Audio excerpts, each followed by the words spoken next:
So this teaching tips video is going to talk a little bit about a welcome module. And this is something that every course should have, regardless of whether it's an online course or a seated course.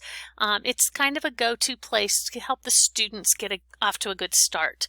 And in your welcome module, you want to include some sort of welcome and getting started type of page where you're going to introduce them to the course, tell them why you're excited about teaching it. A navigation video is useful if it's a fully online course, not necessary in a seated course, but it can't hurt. And a very specific list of what the students need to do, either for the first week of an online class or before they come to the first class, so that they're prepared.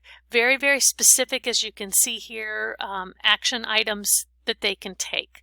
The next thing you want to include, if you have it, if you do a PDF of your syllabus, go ahead and include that in the module. Don't make the students hunt for it. If you use the syllabus tool, which is not showing up on the left side of my screen here, but if you use the syllabus tool, then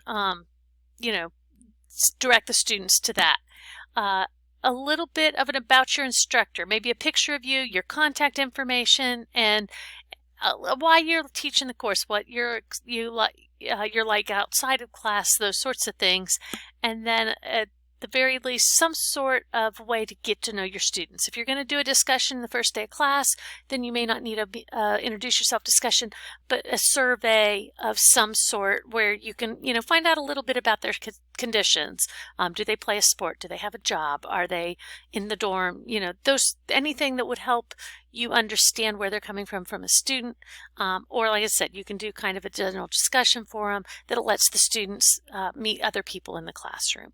If you need help with any of this, reach out to anyone at the CTL. The other nice thing with this is if you make a welcome module for one course, you can copy it to your other courses and then just edit it there. So that's another thing we can help you with.